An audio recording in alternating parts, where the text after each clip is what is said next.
قرآن گواہ ہے کہ اللہ نے ہمیشہ اپنی مدد تب بھیجی جب تقدیریں دعاؤں کے مخالف آ کر کھڑی ہو گئی۔ اللہ نے تب اپنے اندیکھے ذریعوں تک رسائی کے دروازے کھولے جب سارے دکھنے والے ذریعے بند ہو گئے۔ اللہ تب خود وسیلہ بن گیا جب دنیا کے سارے وسیلے ختم ہو گئے۔ اللہ تب طاقت بن کر کھڑا ہو گیا جب مانگنے والے تھک کر گر گئے۔ اس نے تب انصاف بھیجا جب ترازو کے پلڑے ناانصافی کی طرف جھکنے لگے۔ تو پھر کیوں سوچتے ہو کہ اس کی مدد نہیں آئے گی؟ کیوں سوچتے ہو کہ تمہاری مرادیں لوٹ کر نہیں آئیں گی؟ اللہ نے وعدہ کیا ہے رحم کا، تو اس کی مدد ضرور آئے گی۔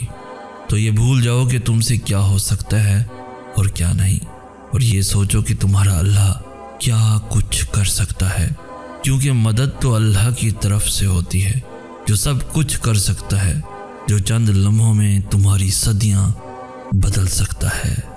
کبھی کبھار زندگی میں ایسا مقام بھی آ جاتا ہے کہ جہاں آپ ڈھیٹ ہو جاتے ہیں، جہاں آپ لفظوں کا سہارا لینا چھوڑ دیتے ہیں، وہاں پھر آپ کہتے ہیں اچھا ایسی بات ہے، اچھا ایسی ہی ہوگی، اچھا میں نے ایسا کیا، اچھا ایسا ہی کیا ہوگا۔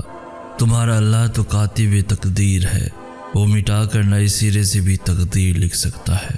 وہ جہاں سے چاہے کہانی کا رخ موڑ سکتا ہے، وہ جیسے چاہے ویسے اختتام کو بدل سکتا ہے۔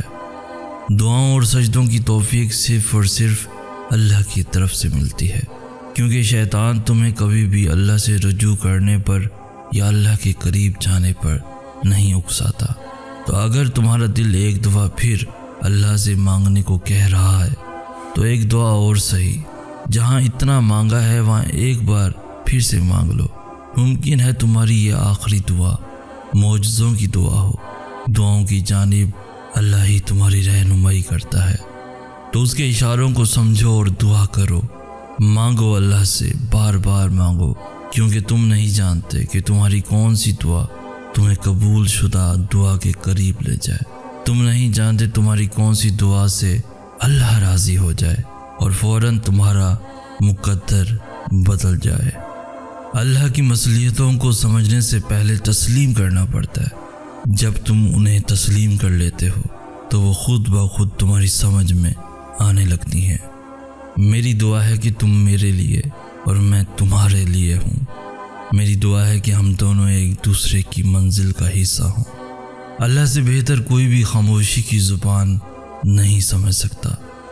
جس دروازے کی حقیقت دکھا کر اللہ اسے بند کر دے تو اسے تالا لگا دیتے ہیں، بار بار کھولنے کی کوشش نہیں کرتے، کیونکہ جتنی دفعہ بھی تم اسے کھولنے کی کوشش کرو گے اتنی دفعہ ہی وہ تمہیں تکلیف دے گا۔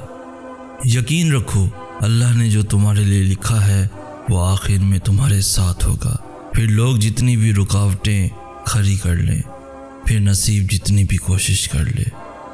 وقت واقعی مرہم نہیں ہوتا، لیکن اللہ وقت کے ساتھ ساتھ اتنا کچھ بدل دیتا ہے کہ کھوئے ہوئے یاد ہی نہیں رہتے۔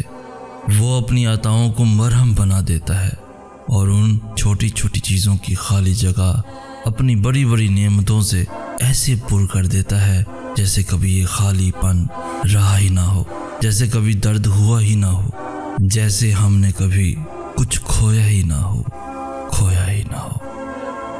جو اللہ چاہتا ہے اسے انسان کبھی بھی نہیں روک سکتا، پھر بھلے ہی وہ چیز تمہیں ناممکن نظر آ رہی ہو یا تم سے 7 سمندر دور لگ رہی ہو۔ ابھی تم جن راستوں پر چل رہے ہو نا، وہ ہر راستہ تمہیں تمہاری چاہ تک لے جا رہا ہے۔ ابھی تم جن دعاؤں کو دل سے لگائے ہوئے ہو نا، یہ دعائیں ہی تمہیں وہاں لے جائیں گی جہاں کوئی نہیں جا سکتا۔ تو کیا ہوا اگر کوئی راہ نظر نہیں آ رہی؟ تو کیا ہوا اگر صلہ نہیں ملا بھی؟ تو کیا ہوا اگر صلے کی آئی نہیں ہے گھڑی ابھی؟ ہر چیز کا اللہ نے خاص وقت مقرر کر رکھا ہے۔ اس صحیح وقت پہ معجزے بھی ہوں گے اور چیزیں بہتر بنا کر واپس بھی لوٹا دی جائیں گی۔ بس یقین رکھو اللہ نے جو تمہارے لیے لکھا ہے وہ آخر میں تمہارے ساتھ ہوگا۔ پھر لوگ جتنی بھی رکاوٹیں کھڑی کر لیں، پھر نصیب جتنی بھی کوششیں کر لیں، جب تم اللہ کی تلاش میں لگ جاتے ہو تو معجزے خود بخود تمہیں ڈھونڈ لیتے ہیں، اور کیا پتہ تمہیں آخر میں وہی مل جائے جو تم مانگ رہے ہو، صرف اس لیے کہ تم نے صبر کیا اور مانگنا نہیں چھوڑا۔ توکل، صرف توکل، پھر دیکھو قسمتوں کا بدلنا، راستوں کا کھلنا، دعاؤں کا قبول ہو جانا۔ کبھی کبھار ہم توکل کے سوا کچھ بھی نہیں کر سکتے، ہاں تب بہت خوف آتا ہے جب توکل کرنے کے علاوہ کوئی بھی راستہ ہمارے پاس نہیں بچتا، پھر وسوسے ستاتے ہیں، پھر بند راہیں ہماری سانسیں اپنے ہاتھ میں لیے کھڑی ہوتی ہیں، بس یوں لگتا ہے جیسے ابھی سب ختم ہو جائے گا اور سانسیں یہیں رک جائیں گی۔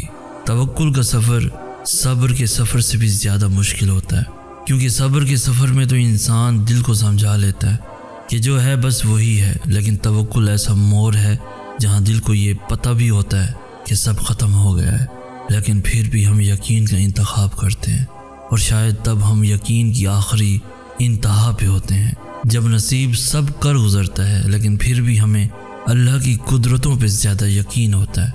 شاید ہمارا وہ انتخاب ہی ہمیں اس تک لے جاتا ہے جس تک جانے کے سارے راستے ختم ہو چکے ہوتے ہیں۔ شاید کبھی کبھار سب غائب ہو جانے کے بعد بھی مل جانے کا یقین رکھنا چاہیے۔ شاید اللہ کو سانسوں کی یہ ڈور سونپ دینے سے ہی ہمیں نئی زندگی مل جاتی ہے۔ شاید معجزوں سے پہلے واقعی کوئی راستہ باقی نہیں رہتا سوائے اللہ پہ بھروسہ رکھنے کے، سوائے اللہ سے مانگتے رہنے کے۔ اللہ راضی ہوتا ہے تو ہی بنتے ہیں دعاؤں کے راستے۔ تہجد پڑھنے والوں کے لیے غیب سے اتارے جاتے ہیں معجزے۔ رات کی تاریکیوں میں جب کوئی شدت سے اللہ کو پکارتا ہے نا، تو اس کی جانب متوجہ ہو جاتے ہیں سارے عرش والے۔ پھر اللہ فرماتا ہے، کہو کیا مانگتے ہو، کہو کیا فریاد لائے ہو، کہو کیوں رو رہے ہو، اے دن بھر مسکرانے والے۔